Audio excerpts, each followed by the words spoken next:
up, fools?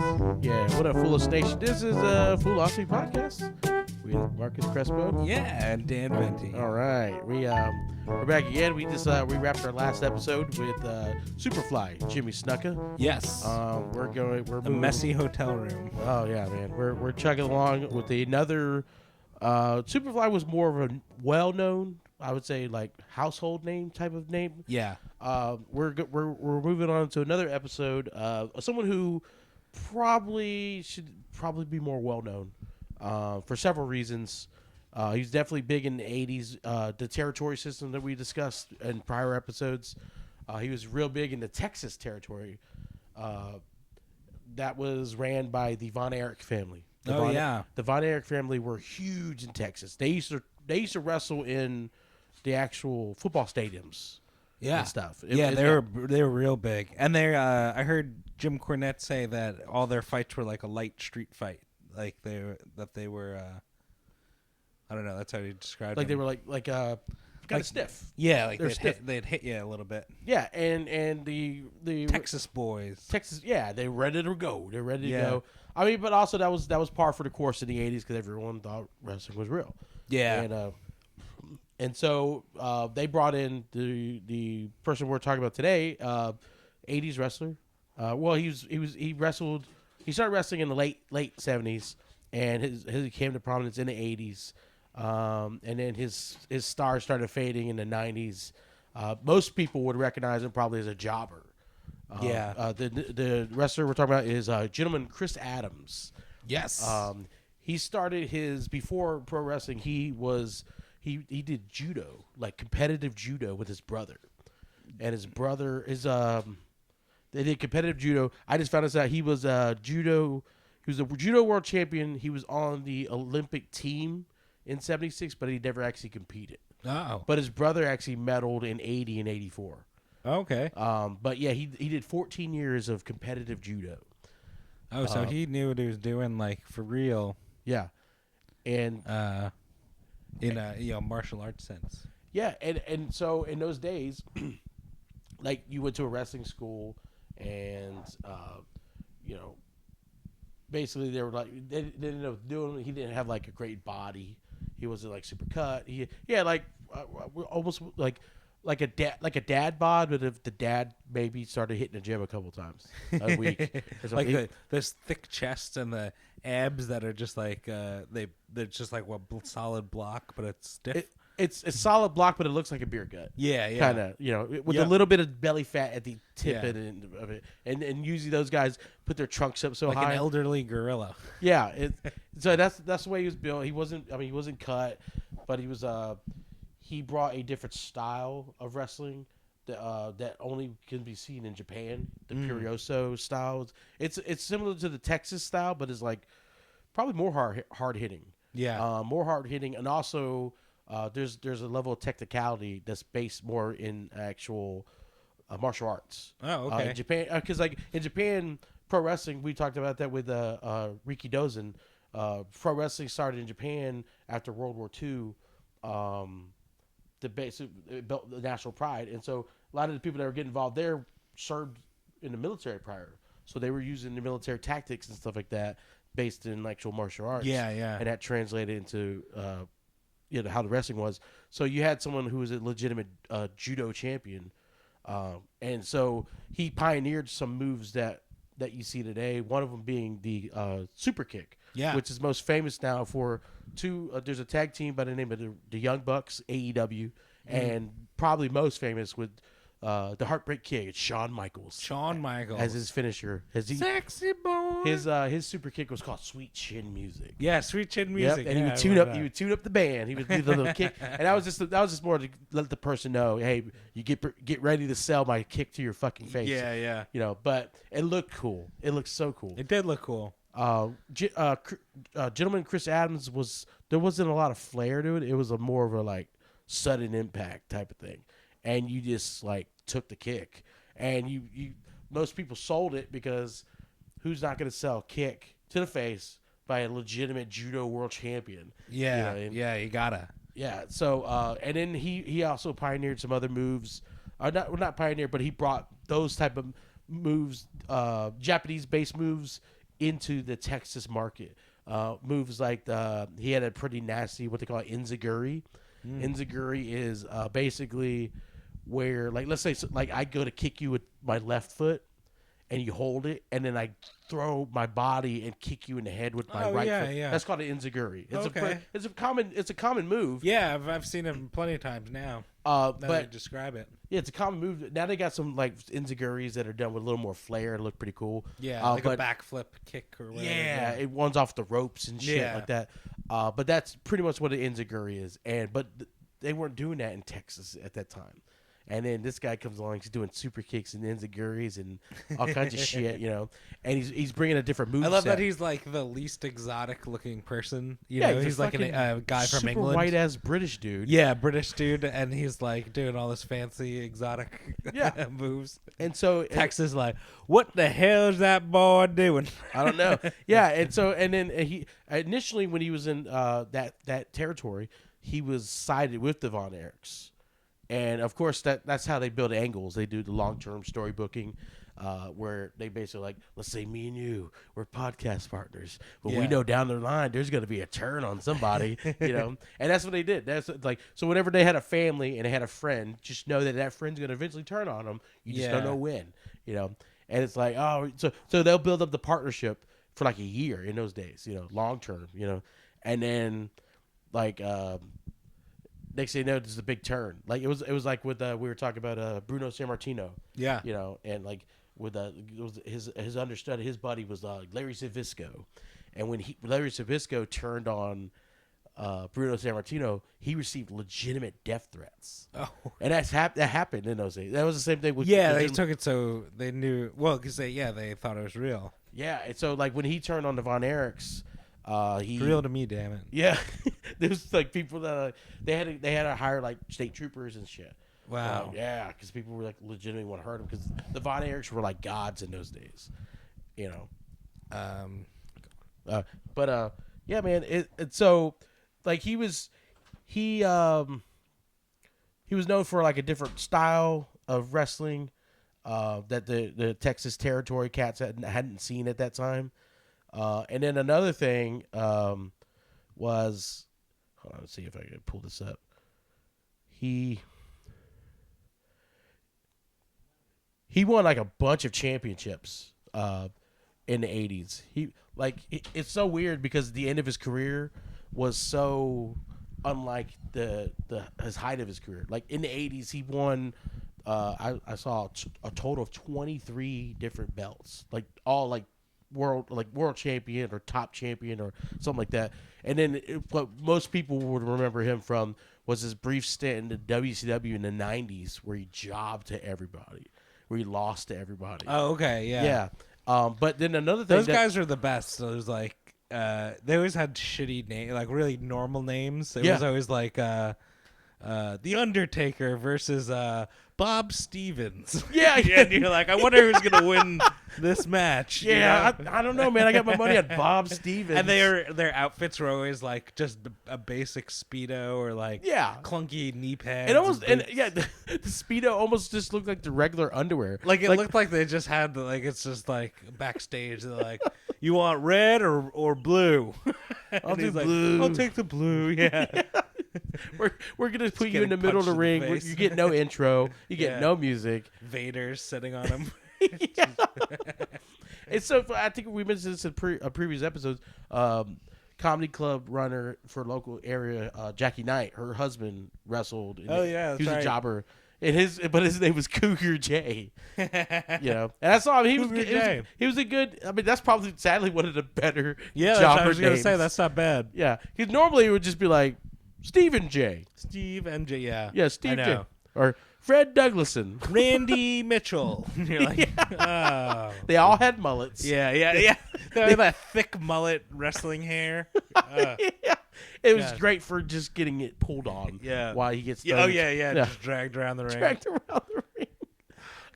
Another claim to fame for him, and this is why this is so weird to me that like, unfortunately, the way his life ended or whatever. He trained a lot of prominent wrestlers, There's a list, but the two top names that he trained was Scott Hall. Oh, Scott Razor Hall. Ramon. Yep. Yeah. Scott Hall. He Razor Ramon. And then his coup de grace as far as like trainees. He trained a young Steve Austin, aka Stone Cold Steve Austin. Yeah, that's amazing. I mean, yeah. So he break was that glass. Yeah, dude. I mean, that's a fucking pedigree. He should be in the WWE Hall of Fame just for that. Yeah, just for that. But I mean, unfortunately, like I said, the latter end of his career, we'll go into that more. It's like he got involved in drugs and alcohol, and he had like a Jekyll and Hyde personality. Like in ring, he was like before he turned on the Von Erichs stuff, but in ring, or just in person, like most people. The name fit him, like Gentleman Chris Adams. Yeah. But when he got on the stuff, he was a fucking dick. And there's a lot of stories where even in WCW, when they were going to, like, move him up from the jobber territory to like, mid-card. Okay. Like, pair him off with a tag team partner. Well, he was a British guy, so they wanted to pair him with another British guy. And the only British guy that he could be paired with fucking didn't like him. Davey Boy Smith? No. He wrestled against Davey Boy Smith. He wrestled against Fit Finley, another current WWE guy. But no, this was a guy named Steven Fit Finley. Dave Finley, aka Fit Finley. Oh, okay. Yeah, he's a Scottish wrestler, and he's known for being a fucking brute, like a badass, But another guy, they were going to tag team him with was a guy named Steven Regal. Steven Regal. Oh yeah, I kind of remember that name. Yeah, he's like the general manager now for NXT brand for WWE. Yeah, and he's wrestled WCW, he wrestled WWE, and he has he has a famous match where they had him wrestle Goldberg at the height of Goldberg's career. Oh shit! And at that time, Goldberg was doing all squash matches, where basically it didn't matter who he went against. He was killing him. He was killing him, and the controversy around that match is Steven Regal was not having that shit. He's like this fucking dumb football player. Yeah. So the match, if you watch it, it's probably one of the best matches that Goldberg had at that time because Steven Regal was like, no, you're not squashing me. I know the fuck I'm doing, and he did. Like he was putting him in moves, and like he was really challenging Goldberg. Yeah. Well, the looking back, like how people like. Critique matches now. Yeah. It was like the best match Goldberg ever had. Yeah, it's probably got to see a little bit more of him. Because he had to adapt to what was happening. Yeah, but the higher ups in WCW were like, "What the fuck are you doing? That's our cash cow, motherfucker." Yeah, what are you doing? And they released him. He got fired because of that. Wow. He got fired because of that. Yeah. God damn, I didn't. Yeah, that's the thing. Vince don't give a fuck. Huh? Vince doesn't care, man. Oh no, this is before Vince bought them. Oh, okay. I mean, but even then, Vince, that's not unlike Vince. Yeah, because I mean, we're also like right now, Goldberg gets booked in matches now. That's true. And people have the same critique. So, dude, his matches are boring. You're like, yeah, but he put asses in seats, and his buy rates for people to watch him wrestles are still through the roof. It's unbelievable. It's like Brock Lesnar. They're like, Brock Lesnar is so boring to watch. I'm like, if he was so boring to watch, yes, he has seven moves. That's it. That's all Brock Lesnar does. Yeah, it's 7 fucking moves. It's like Hulk Hogan in the heyday. Hulk Hogan had what they used to jokingly call the 5 moves of doom. It was just like a punch, a kick, a high kick, a leg drop, and then some other maybe an alternating move, arm lock or some shit. Yeah, just hit 5 moves of doom. Feats of strength type of thing. Remember when they used to lock hands? Oh yeah. And they would try to and then overpower, and then they overpowered the one guy. And there's a famous GIF of Hulk Hogan versus the Ultimate Warrior, and it's Hogan is overpowering the Ultimate Warrior, and the Ultimate Warrior is on his knees and he's shaking his head, and he's at Hogan's crotch, and it looks like he's just giving him a fucking voracious beater, dude.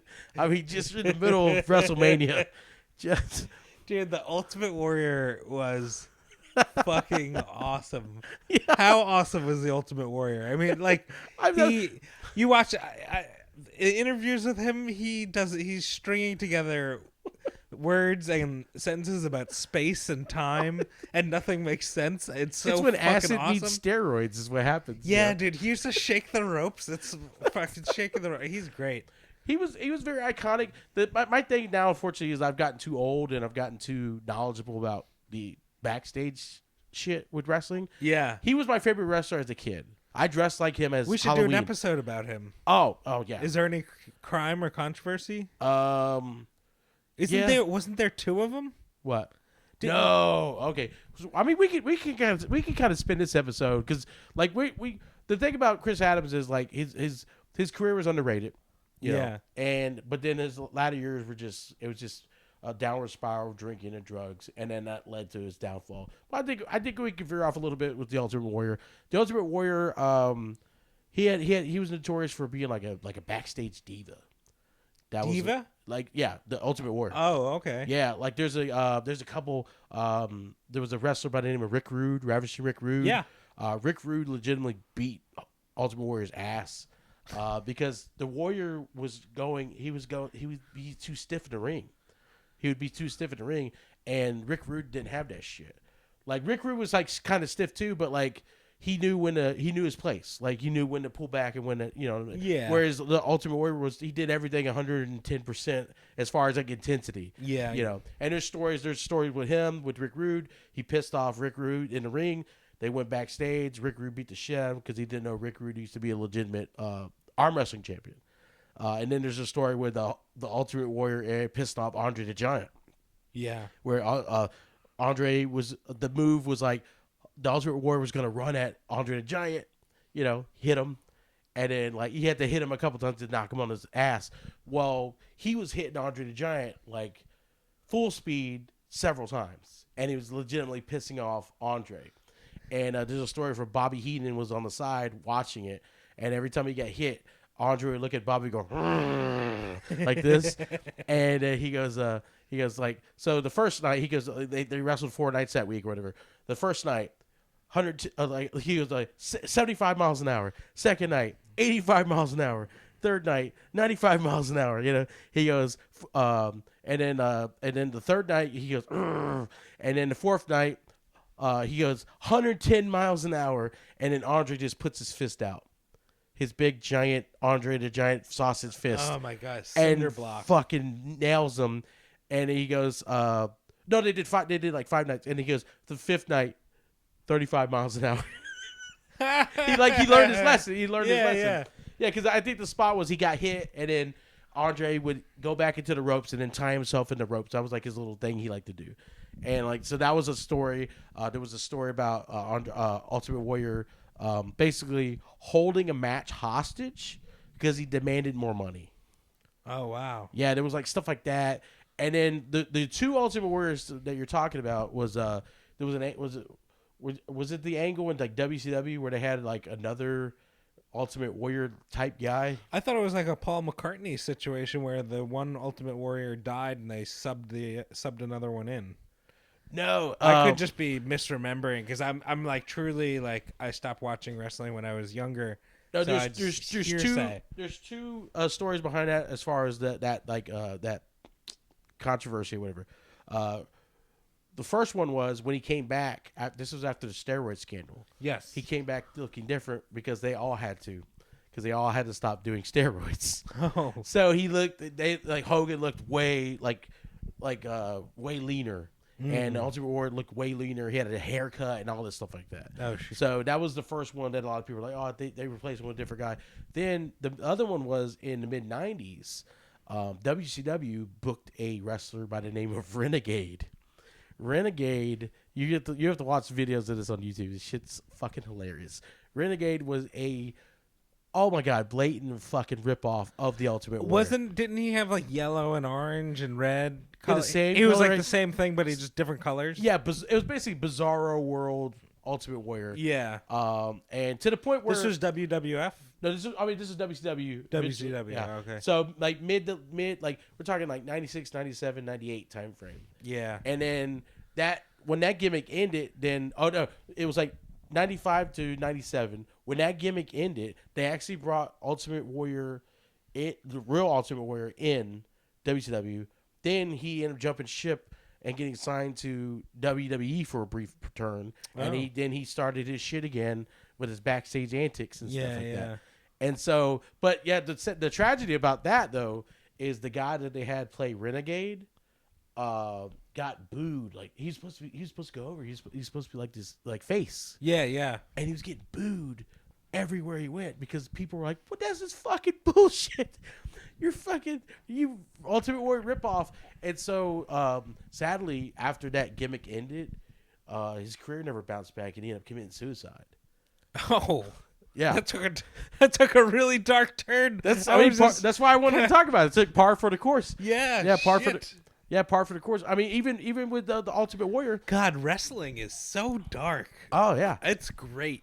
It's so funny because it's like associated with like almost like Saturday morning cartoon kind of vibe, you know? It's like, and then of course people like it a lot. You know, I know it's so popular. Yeah. But like is there any do you think there's any professional sport, football or basketball or any of them that are as dark as wrestling behind the scenes? I don't think so. Here's the reason I think that is the amount of regulation that goes into it. Yeah, because and the other ones, NFL, NBA, all the sports, they all have unions. Yeah, wrestling doesn't, and they've been pushing for wrestling. It's just like whatever Vince is okay with. Yeah, they've been pushing for wrestlers have been trying to get unions for decades now. And I didn't know that. Yeah. Oh man. Jesse the Body Ventura was pushing to get a union in WWE or WWF at the time. In like we were talking about the WrestleMania era. Yeah. That time frame. And so he was like he was close to getting a bunch of wrestlers are like, no, we're not going to wrestle until you listen to our negotiations. And somebody went and snitched and said, hey, they're trying to get a union going. And so what Vince did at that time was temporarily, just so they could shut up, is like he gave them temporary pay raises and stuff. And they stopped talking about a union for a while. And they also at the same time they got pay raises, there was like low key threats like, okay, I mean we'll find you guys are just mid carders. We'll find another mid carder. Yeah. There's a whole country full of wrestlers that want to take your spot. And so Jesse Ventura was like, I want health insurance from this. So he ended up joining the Screen Actors Guild, and that's what led him to do Predator and Running Man and all those movies that he did in the 80s. That's what kickstarted his film career for him. Wow. Yeah, and so but the person that snitched was Hulk Hogan. No way. Yeah, dude, it's juicy. Yeah. Jesse Ventura found that out years later, many years later. What? Yeah, Hulk Hogan. On the set of Mr. Mom? Yeah. No, I don't. That's crazy. So, man, I wonder if that boosted his career. What, Hogan? Hogan. Well, it secured his spot with Vince also, because then Vince saw that as loyalty. Yeah. He's like, oh, he's not looking out for the boys. He's looking out for me. Yeah. Because most of the other wrestlers look out for each other. Right. Yeah. And so, but that also so it's sad. The two biggest icons in the company at that particular time were the two biggest bitches, man, behind the scenes. Yeah, that's really. It's disappointing. Yeah, I mean that's what I'm saying. Like for me, in my eyes, Ultimate Warrior, he's not even a person. He's almost like the Tasmanian Devil, Yeah. Like it's just mumbles and whirlwinds, And it's I want to believe behind the scenes he was just a fucking maniac. Which honestly, I think he probably. But he gets backstage and he's like, "You guys, my makeup's running." And you're like. God, really, this is ruining it. I honestly think he fashioned his gimmick after Tasmanian Devil, because before he became the Ultimate Warrior, he was the Dingo Warrior, the Dingo Warrior. Yeah. Oh, yeah. So that's funny. Before that, he was the Elmer Fudd kid. The guys. Before that, he was the sarcastic rabbit. The sarcastic rabbit. Yeah, bit of rap. Yeah. But yeah, so that was man. We deviated far from Chris Adams. Yeah. I mean, they're all there's correlations. Is basically the tie-in for, I guess, all that would be is what you saw on the screen and what you saw behind the scenes were rarely, if ever, the same. Yeah, on the same page. I mean, you could tell the people that honestly, the only people you can really tell were great behind the scenes were when they die or retire. Yeah, you know, like there was like like a wrestler recently, Bobby Eaton. Right? We just talked about that before we recorded. Yeah. And he, like, if you look at Twitter and all these pro wrestlers accounts, and it's just like he was the GOAT. He was the greatest. He was like great off screen, great on screen. That whole thing. Yeah. Probably the most prominent person who was like just a beast on screen as a character, and also wasn't a piece of shit behind the scenes. Probably was the Undertaker. Which is why he had so much respect, because he was just no nonsense. He was like, he was he did what's best for business, whether or not, like, for someone who wrestled as long as he did in WWE. Yeah, he should have way more championship runs. Yeah, with the belt and stuff. But he didn't go by that. He listened to the audience. Like, so if he needed to do a match where he had to put over a guy, he would. The only thing that it didn't seem that way was with his WrestleMania streak. And the only reason his WrestleMania streak lasted so long was no one wanted to lose to him out of respect. Oh, wow. Yeah, because The Undertaker wanted his streak to end several times before it actually did.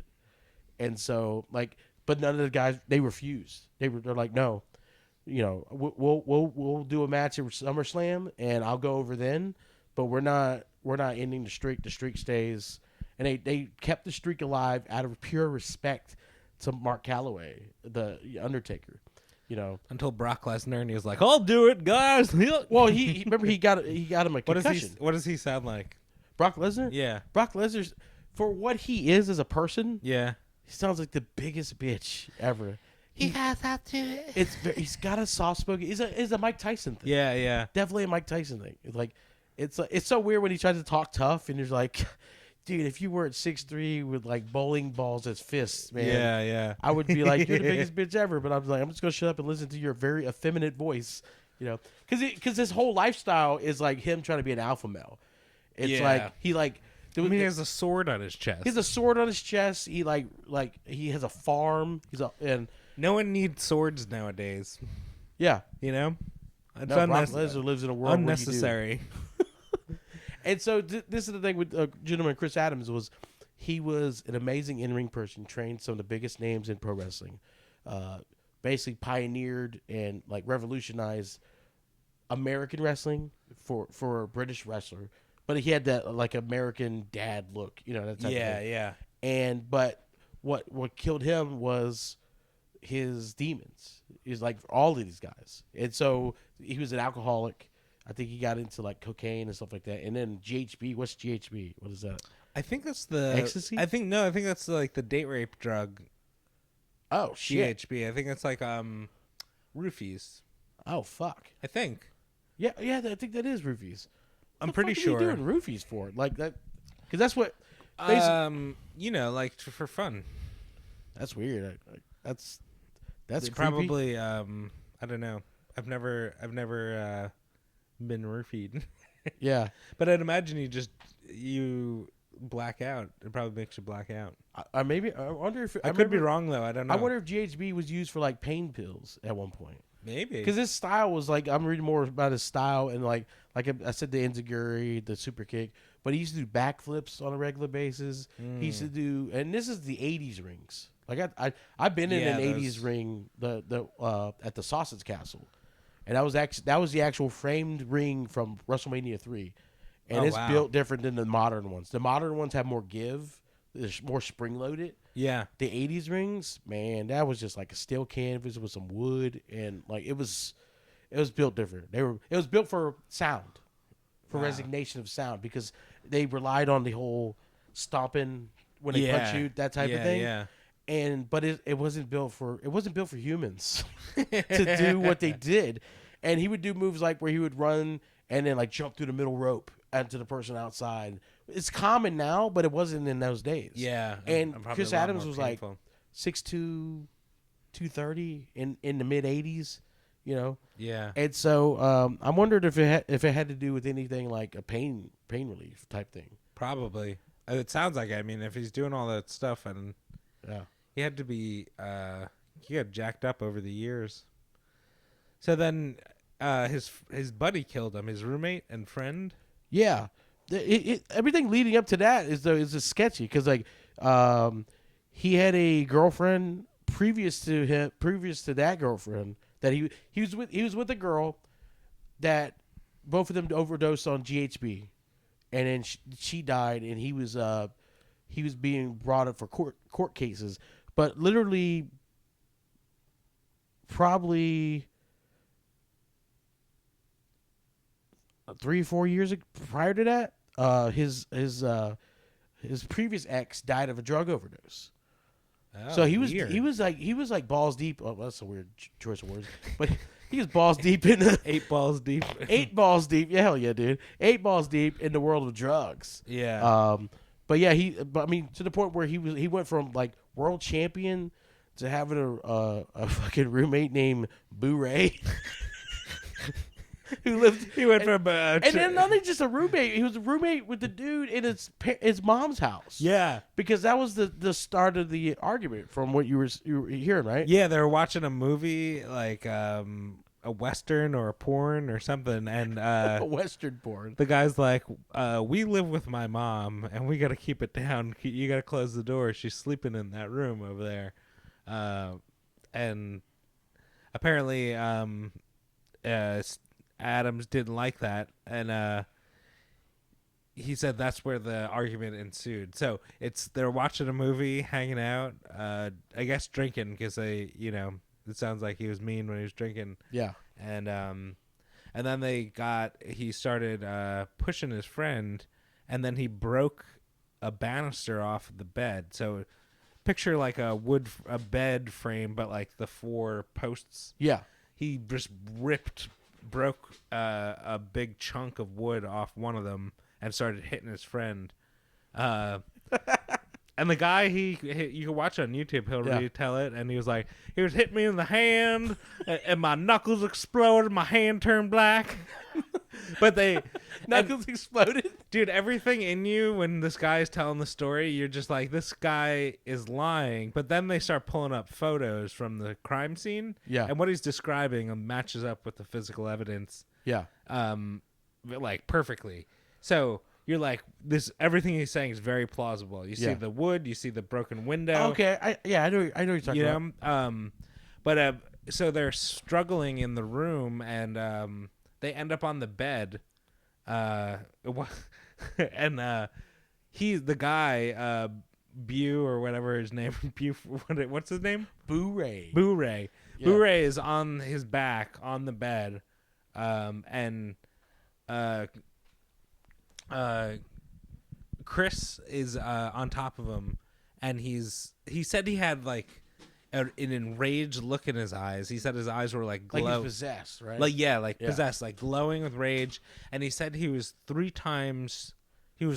Chris's is how he described it in strength wise. He said he was the strength of 3 of him, and he was getting stronger. I think I saw the same thing. He said he had a gun, and he was pistol whipping him. And it just enraged him. Yeah, he pistol whipped him like 3 times to try to kind of knock him out of his possession kind of thing. And he said it didn't do anything. So he was sitting there. Well, he said he was trying to gouge his eyes out, and then he was choking him, and he kept repeating that he kept getting stronger, which I'm theorizing that this guy was getting choked and is probably losing consciousness. Yeah. So it probably felt like he was getting stronger. But because he was getting weaker. Yeah, because he was getting weaker. But anyway, he pistol whipped him 3 times, and he said he was just about passing out, and he said, if I pistol whip him and that's not doing anything, he's gonna kill me. So he shot him. Where did he shoot him? He didn't say. He didn't say in the thing. It showed a picture of the guy's body, kind of from a distance, probably 10 feet away. I think he shot him in the head. Yeah, I think just once. Yeah. And then because I mean, it was like it was a big revolver. Yeah. So yeah. I mean, that's probably all it took. You know. Yeah, probably just one shot, especially close range like that. Yeah. What did he do after that? I'm trying to remember the interview. Did he call? Didn't he say like, I called the 911 immediately? Yeah, I think he called. Yeah, he called, and I think that was it. That's like basically the. Yeah. So it was just like a struggle over how loud the movie was. Yeah. And when he described the movie, I never heard of the movie. So to me, I just thought they were just watching porn. He names the movie in that clip. Yeah, I haven't seen the movie since either. Yeah. And I was like, well, I mean, regardless of what movie it is, I hope so. I didn't watch the ending. It really ruined my day. The worst part of the evening. No. Here's the thing. So that's the true account police record story. There was a kind of like I was reading when I decided to pick this one for one of our stories that we discussed. Because I didn't want to keep telling like stories of that like we talked about the Montreal Screwjob, like everyone knows and stuff like that, but not everyone knows Gentleman Chris Adams. And so when I was looking up this, I was seeing like there was a thread where there was like a conspiracy theory behind this story that we know as the true account. Oh, the theory was prior to him getting into the altercation with his roommate, Boo Ray, or Brent Askell or something like whatever his name is, who also used to be an oil rig worker and a wrestling promoter. So he must have been strong because oil rig workers they're not slouches. They're called roughnecks for a reason. Yeah. So they'll drink your milkshake. So dumb.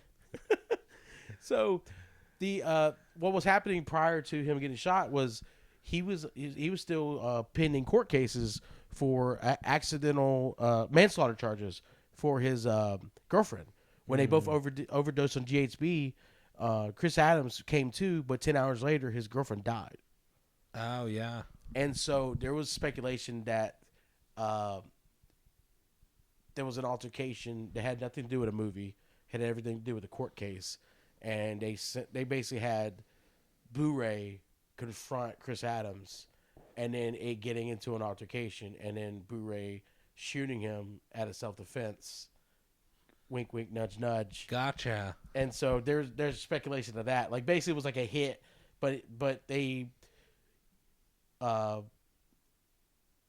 everything leading up to the hit was so plausible that it doesn't look like a hit.